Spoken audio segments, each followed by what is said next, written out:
A 15-year-old girl in a new town She was struggling with the move.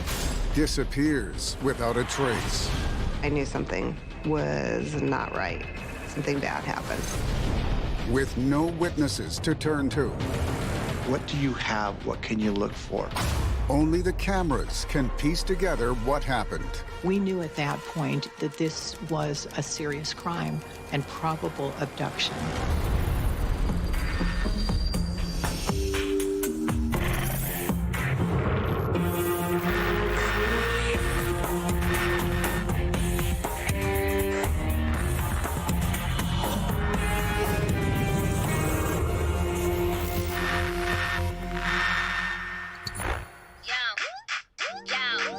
I get it cracking like a bam bam.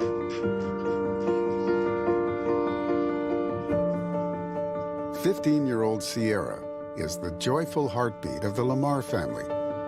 Sierra was always very charismatic. Her gift was to lift people up when they were down. She tended to have this great, beautiful smile that people were attracted to, and she liked the attention. She's outgoing, fun-loving, always was goofing around with her friends. But then also she had kind of a soft, serious side. Every young girl always has a little bit of insecurities, but for the most part, she was confident and didn't let what other people thought change who she was or how she acted. Sierra grew up in Fremont, but 5 months ago she moved with her mom 35 miles away to a new town. I got divorced and met somebody, and we moved to Morgan Hill. I just wanted to change. I liked that it was a big house and, you know, a fresh start. The separation between our parents wasn't easy for either of us, you know. Sierra and my mom definitely had their ups and downs. If they disagreed about something, would fight it out. I think if you get to the root of those fights, it was just that problem of not wanting to move down there, wanting to stay in Fremont where her friends were. She was struggling with the move, and there were a lot of times where Sarah would just be texting me saying, like, man, like, you know, like, I wish I were in Fremont. Like, this is just, like, she would just express her feelings as any 15-year-old would. Like every typical teenager, Sierra is addicted to social media. She would take my laptop and literally record so many videos of her just, like, doing the randomest things. Okay. It's honestly so hard to explain how goofy she was if you just didn't see her in person.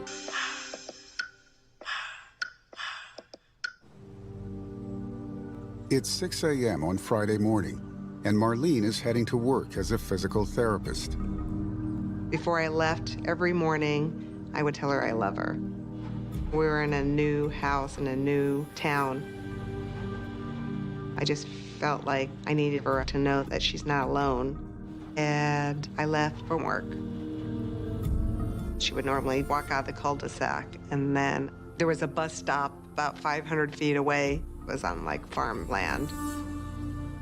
The high school was about 5 or 10 minutes away driving time.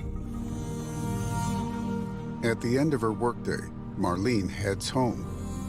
And every time I left the parking lot, I would call her and just kind of check in with her. She was usually at school at the bus stop, waiting to be picked up. And she didn't answer.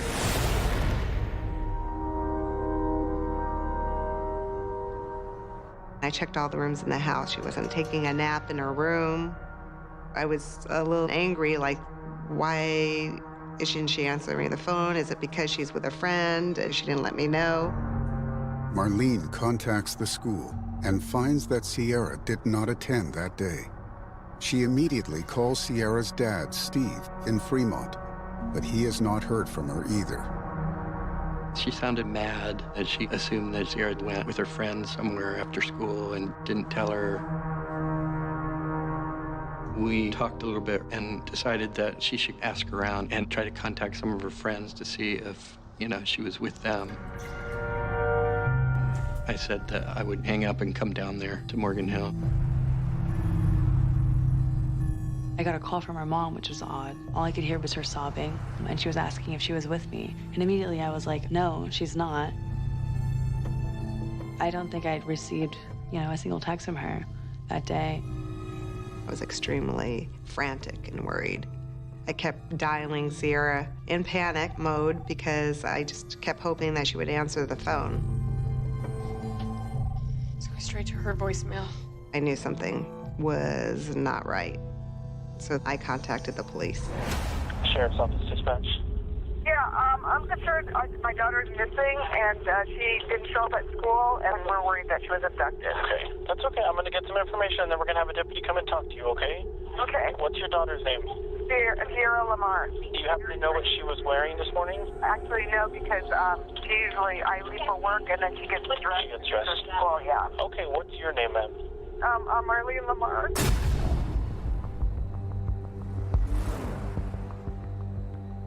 We get so many missing person reports, 15-year-olds, 16-year-olds, and normally had an argument with their parent. They're staying at a friend's house and they don't want to be in communication. And within a couple hours or so, they call their parents or they show up back home. They sent a police officer to the house, and he started asking about, is there a reason why she might have been angry, that she might have left, to know about her activities in Morgan Hill and who she hung out with.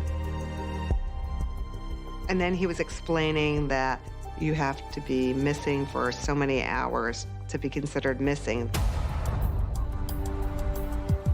I was just hoping she was with a boy and didn't want to tell us, and that she wasn't just being a rebellious teenager. But thought it was weird, why wouldn't she respond to me at least?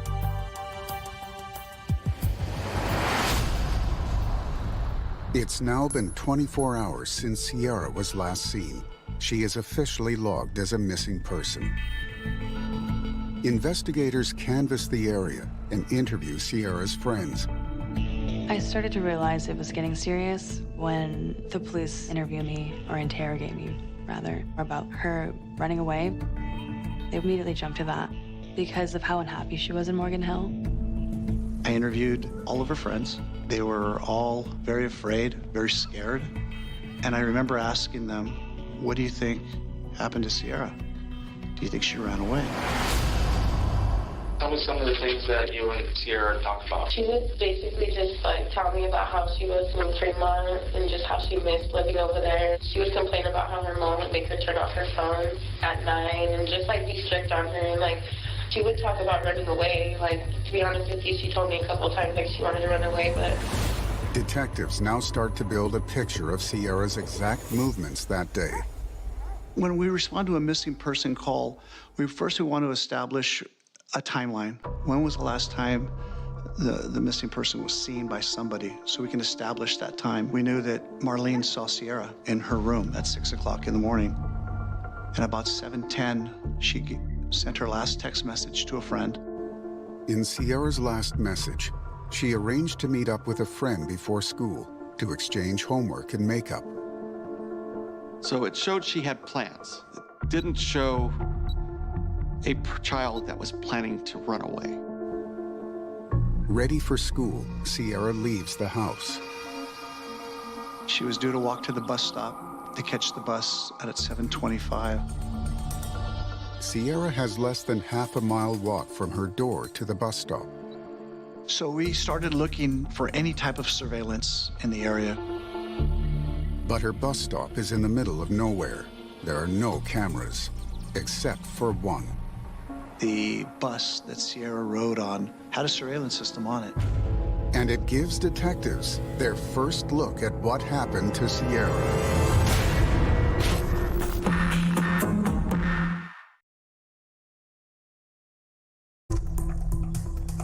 Investigators searching for missing 15-year-old Sierra Lamar hope the camera from her school bus will help find her. Sierra's school bus actually came equipped with a surveillance video that would show everyone getting on and off the bus. Detectives load up the playback from the morning she went missing and cue it to 7:25 a.m. when Sierra is usually picked up.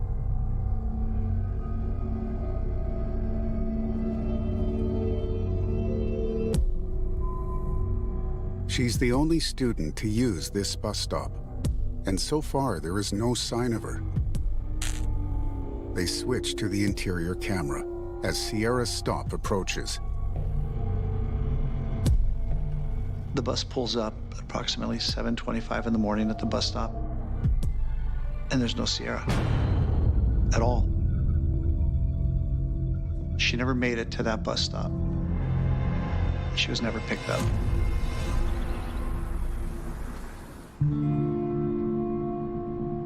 After messaging her friend at 7:11 a.m., Sierra left the house, but never reached the bus stop.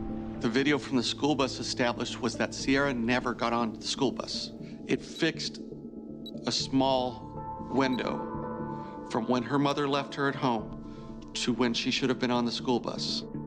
Detectives hope that Sierra's online activity may give a clue to where she went.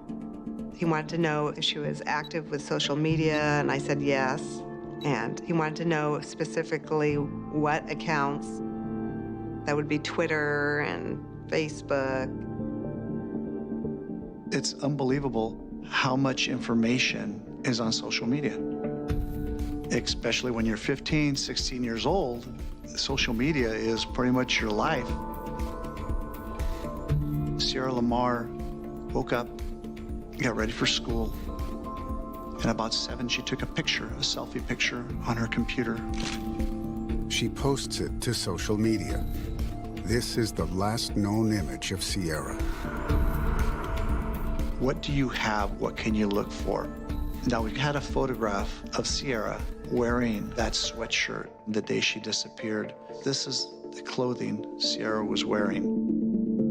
It added to the seriousness, knowing that we have a Facebook image of her dressed and ready wearing a Sharks jersey, and then nothing after that. At just after 7 a.m., Sierra's social media activity abruptly stops. This young girl was on social media every single day, hours at a time. So for her to go off the grid completely, it wasn't right. Detectives are starting to suspect this isn't just another teenage runaway.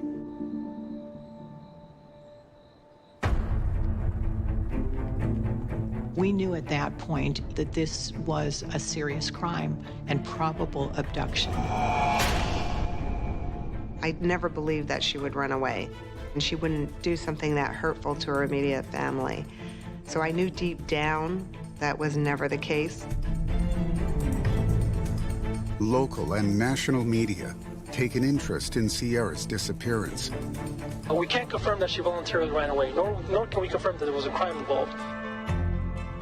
Can't believe that she would not contact her friends and let them know that she's okay and do this. She would never want us to go through all this pain. Important in any investigation is support from the media.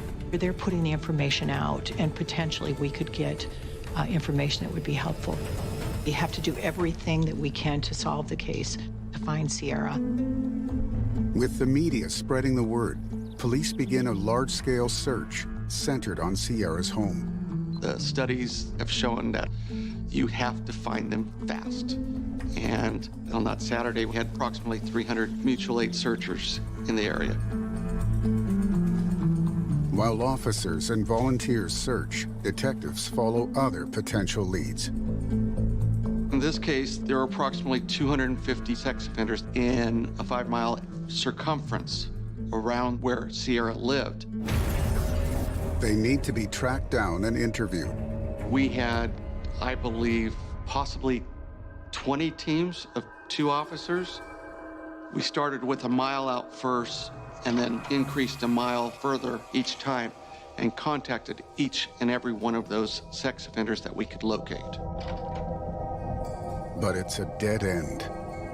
We were able to clear all of them. None of them fit that time period. We were able to clear all of them. None of them fit that time period. Their alibis were solid. Then Quinones receives a call that shakes the case. I decided that I should tell him about my charge and conviction that I had. I was a registered sex offender, and that I wanted him to know that instead of him, doing the background check and finding out anyway. I thought it would be better and more efficient for the investigation to focus more on Sierra and finding Sierra. Steve Lamar was placed on the offenders register in 2009 after being convicted of lewd and lascivious acts.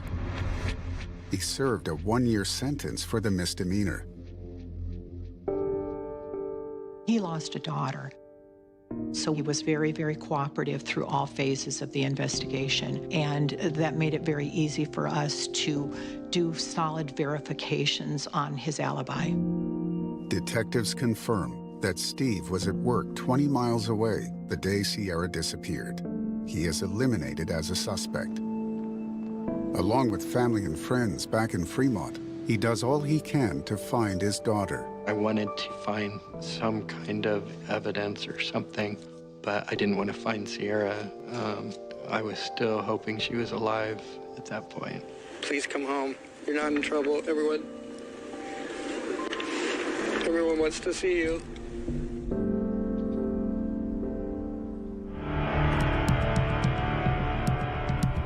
In Morgan Hill, the community also comes together to find one of their own.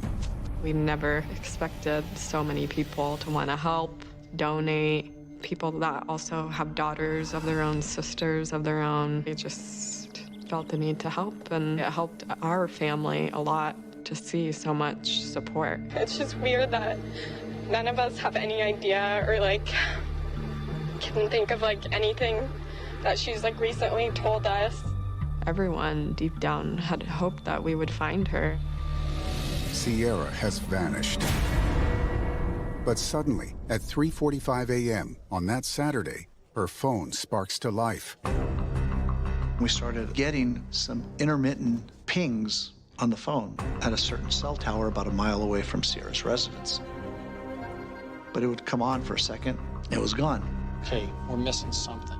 Was Sierra trying to turn her phone on? Was the abductor taking the phone away from her? We didn't know, but we did know that that phone registered a ping.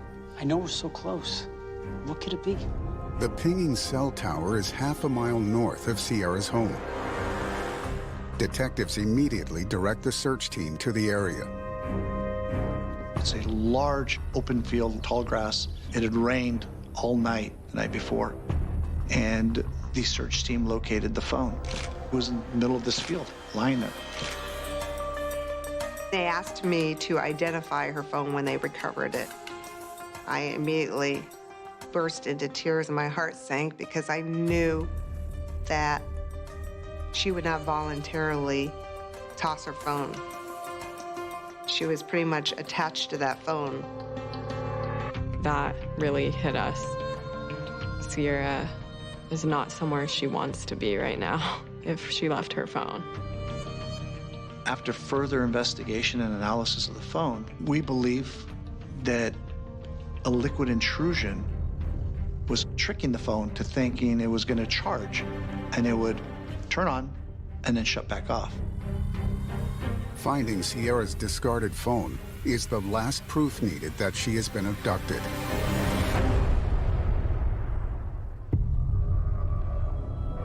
Detectives go back to the videos from the school bus to search for more clues. You have a 15-year-old child, female, walking this distance. She does this every day, Monday through Friday. Predators pay attention to this, and they look for an opportunity. If Sierra was being followed, could her abductor be caught on camera?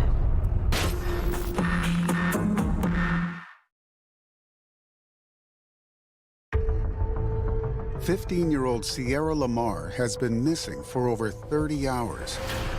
Detectives are checking surveillance footage from her school bus for signs that she was abducted.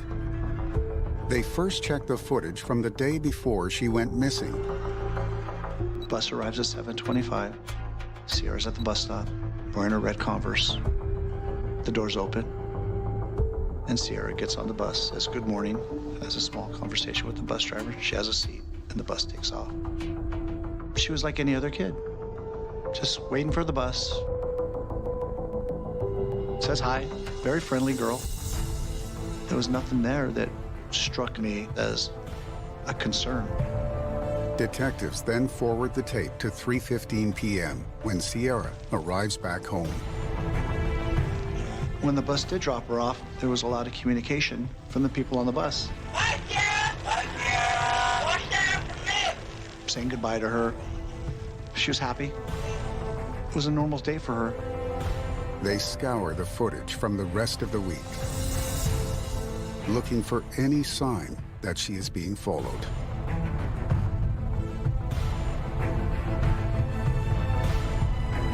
There was nothing striking us as this child has some problems. There's no sign of anyone following her. Detectives are running out of leads.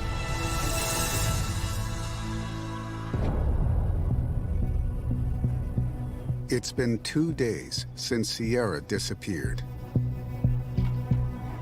Officers continued to canvass the area as local volunteers joined the police to help bolster the search efforts.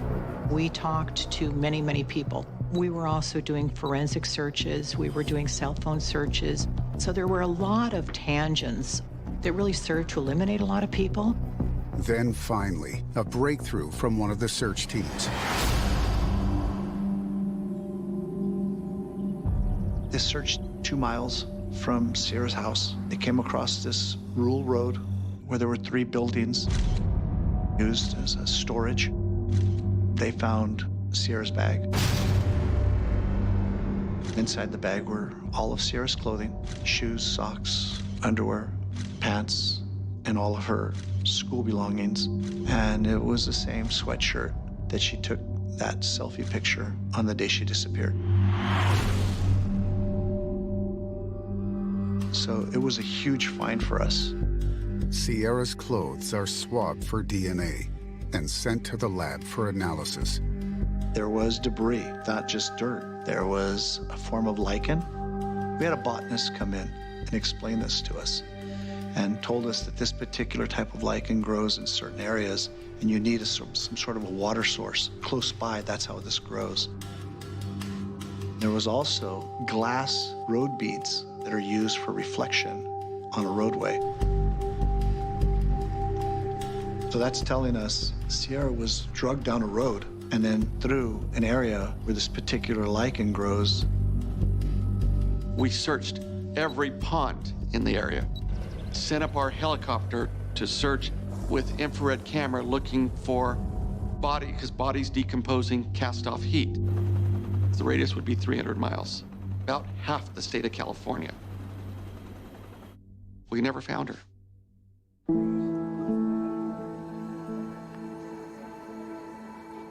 Sierra's family hold regular vigils. I had hope just because I refused to believe that my daughter was dead. I want to believe she was gone until I saw her body. I realized how important that was just to keep us going and keep our spirits up. I still remember being hopeful somehow she would walk in and have some kind of explanation. You feel a little bit helpless and wondering, how is this happening? Like, is this real? I still thought Sierra's out there, like someone has her or someone is with her. The results from the DNA swabs taken from Sierra's clothing have come back. DNA evidence that was found on the pants to indicate somebody else's bodily fluids were there. They entered it into the CODIS system. The crime lab came back identifying a 21-year-old male from Morgan Hill.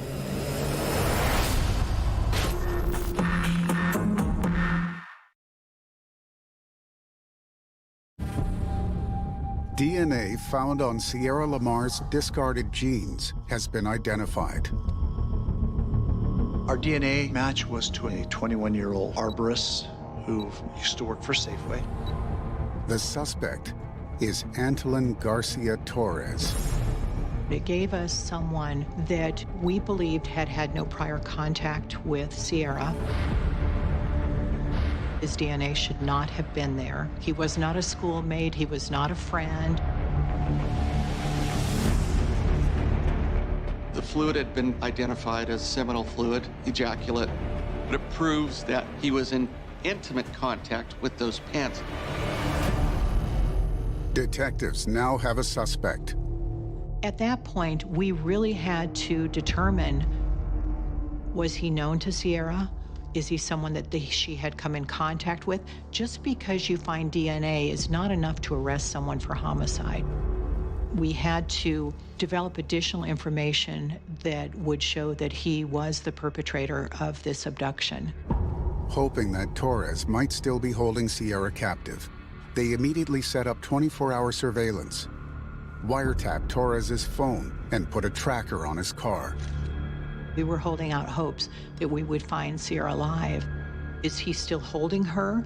What are his everyday movements? We began many different forms of surveillance on Antolin Garcia-Torres because we wanted to see if he would go somewhere where she might be.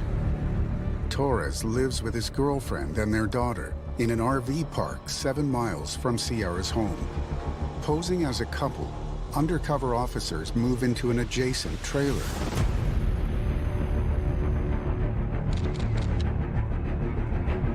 And they spent every minute of the day following him around, hoping she was still alive. Maybe he would do something to lead us to her. The trailer park where Torres is staying gives detectives another potential lead. We identified that the trailer park had a surveillance camera capturing every vehicle coming and going. A single camera covers the entrance to the trailer park. Detectives queue up the footage to the morning of March 16th, the day Sierra disappeared. As the sun rises, Torres's distinctive red VW Jetta leaves the park. On the date of Sierra's disappearance, that Antolin Garcia-Torres drove out of the trailer park at 8 a.m. Sierra was abducted between 7:11 a.m. and 7:25 a.m. The trailer park footage appears to immediately clear Torres. He was still at home at the time. But detectives make a vital discovery. We were able to establish that that camera had a live timestamp of 1 hour ahead. A lot of people don't adjust their cameras to daylight savings time. So the actual time when we saw Antolin Garcia-Torres drive out, although the timestamp said 8 a.m., in fact, it's 7 a.m. We know that Sierra last communication was at 7:10. The drive from Antolin's residence to Sierra's residence is between 10 to 15 minutes. This would put Antolin Garcia-Torres right in the location of where Sierra was abducted, at the right time when Sierra would leave the residence to go catch her bus. We knew he had a job, but we were able to obtain his time card, and he did not work on that Friday. But he left like he would normally leave to go to work at 7 a.m. They fast forward and watch for Torres's Jetta to return home.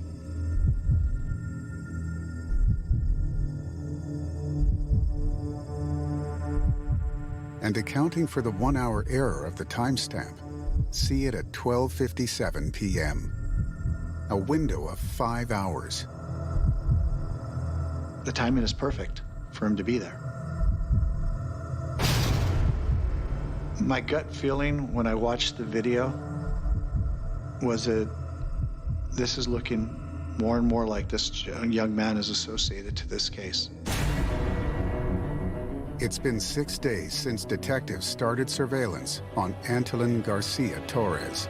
A person who kidnaps and abducts somebody, if they're going to keep them alive, They are going to keep them where they can go back and continue the abuse. There was no evidence of that found by our detectives, our surveillance teams. At this point, I do not believe she is alive. We made a decision that we need to go talk to him. We need to let him know that he's on our radar. Quinones and another detective go to speak to Torres at his trailer park. We wanted to make a consensual encounter with him, let him control the interview.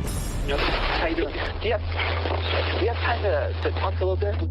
This was a young man who was very confident, cocky, if you will. He was looking through us like he was smarter than us, straight sociopath. Doing an investigation, right? And that's what we wanted to talk to you about because that's why we're here. All right. So you're not under arrest. You don't even have to talk to us if you don't want. I would like you to get to the point. Well, the point is, you know that little, that case we're investigating with the teenage girl that went missing? Yeah. Okay. So you know the girl we're talking about then, right? The one on the picture? The one on the pictures, yeah. all the flyers, yeah. Okay. But is there any reason that anyone would say that somehow you and her had a relationship going? I doubt it. Why? I doubt it. Why? That's the exact expression he gave. And this is where Torres separates himself. I don't know her. There's no reason for us to ever come in contact with each other. The first time I ever seen her was when I seen her on the news. That was perfect for us. He's completely distancing himself from Sierra. Surveillance cameras that are in. Detectives hold off arresting Torres, hoping he might still lead them to Sierra's whereabouts. Maybe there was a chance, because now he knows he's on our radar. He would do something to lead us to her. 3 days later, we made the decision we're going to bring him in for an interview, and we're going to get a search warrant for his residence, and we were seizing his vehicle. I need to know everything you did on Friday, March 16th. Yeah. I'm fishing. I left my house maybe 7:10, 7:20. And got up there around 8. And then after that, cashed my check, went to the gas station. On the day Sierra went missing, you stated you left your house. You actually left your house about 7:01 in the morning. Yeah, I would have left 7:10 around there. And you stated you went straight down the road. You were in cruise control. You flew by Live Oak and you went, oops, I better turn here. Now you turn on Palm. That would make a lot of sense. Yeah.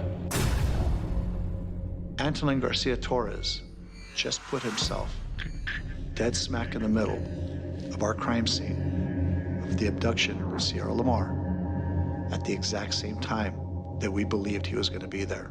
He puts himself right there. Quinones continues to press Torres for information. I asked him, is there any reason why we would find your DNA? I mean, it's kind of embarrassing. And he comes up with this story that he's very embarrassed to tell us. Don't be embarrassed. Don't be embarrassed. I do masturbate in my car, so. He enjoys masturbating in his vehicle. I do have napkins in my car for when I do masturbate. Okay. So I could just not get it on me and throw it out. That's the only way my DNA would get out there that I would think so. That's probably how his DNA would be out there somewhere. Quinones drills Torres for specific details about his movements that day. Where's this check cashing for, sir? Called Bank of America. Detectives head straight to the Bank of America that Torres claims to have visited that day. We know that we can obtain video from a bank. And then we got our next big break.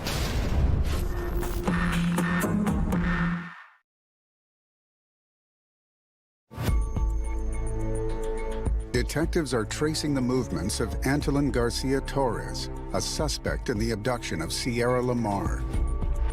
We were able to locate video surveillance from a Bank of America right down the street from Antolin Garcia-Torres' residence. Detectives line up the footage to the time Torres claims to have cashed a check. And sure enough, he does go to the bank at 12:53 p.m. That's about 6 hours from the time he left his residence. They check his movements from other angles. He walks in, he's wearing a dark t-shirt. cargo pants and work boots. Then they try the widest camera and spot something. You can see the bottom portion of his pants are a little darker than the top portion. We weren't sure if that was water, mud, or just the shadows. It appears that Torres went near water during the 5 hours directly after Sierra went missing. That was really, really a critical piece of evidence because it was supportive of what we believed that Sierra could possibly be by a body of water. Detectives then make a shocking discovery about Torres's past. Once we've got the DNA match, we obviously had to do a background on that individual. And part of his background included that he had worked at the Safeway grocery store in Morgan Hill. A couple of years before Sierra was abducted, there had been 2 attempted abductions in a shopping center in Morgan Hill. Those went unsolved. No suspect was ever identified. Precisely where Torres was working at the time. It was like a big light bulb just going on in our heads. I remember pulling up a composite on over the internet from the Morgan Hill Dispatch website and looking at the pictures, and it's like, this is him? You know, it was such a remarkable likeness to the composite drawing. And because of that, we really spent a lot of time investigating those and talking with the victims. But one big key piece of evidence, in one of them, he had dropped a taser. He had attempted to use a stun gun type of device to immobilize the victim, and he dropped it at the scene. When we opened up the battery compartment, we were able to get a fingerprint off the battery. But the fingerprint was not of such quality or a big enough sample of the print to be able to be automated in the system. Now, with Torres identified as a suspect, forensics checked the fingerprint again. And we had one of our internal fingerprint experts look at that partial print, and they were able to match it positively to Antolin Garcia-Torres. This discovery suggests Torres could be a serial predator. Based on the different cases from the Safeway stores, based on the time between there and the Sierra Lamar case, my thought was he's progressed over time. We couldn't allow him to do this again. As the evidence mounts, forensics come back from Torres's car.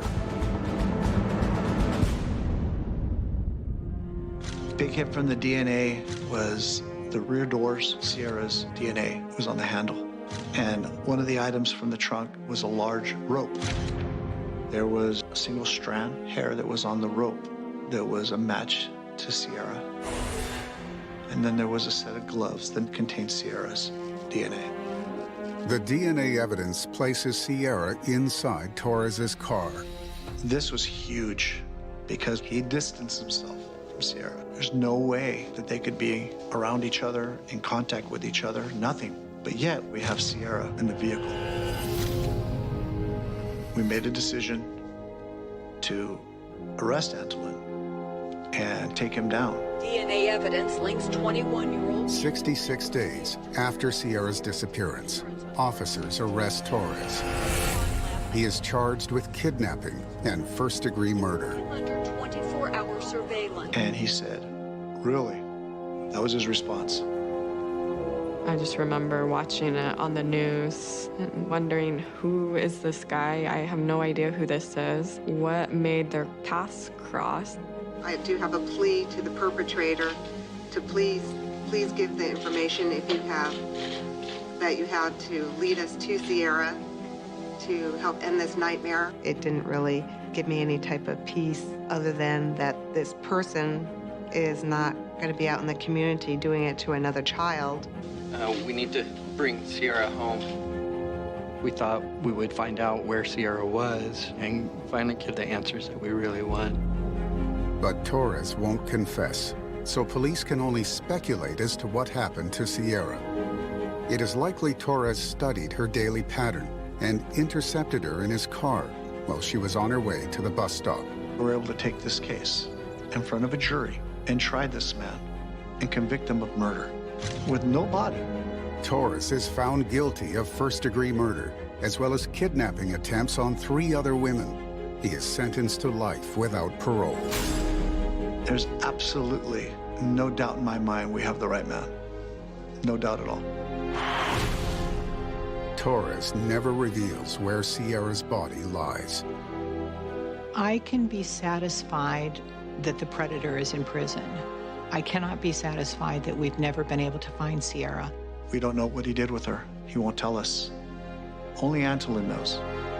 I think he has no intention of saying anything. I feel that he doesn't have a conscience. Because it doesn't benefit him or help him in any way. It's not going to give us that. Police and the community continue to search for Sierra's final resting place, but she is never found. We'll always have that emptiness inside us because we miss Sierra. Will be painful as long as we're here on Earth. Even though I went to see her friends and they went to see us, it's just hard because you see how their life is.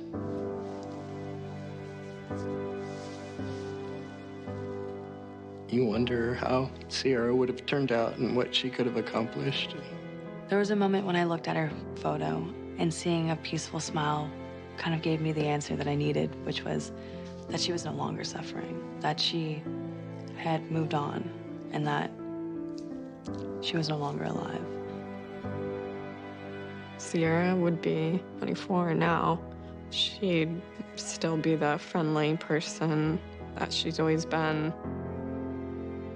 It's just very few people, I think, that could make me laugh the way that she did. I think that's what I miss most about her.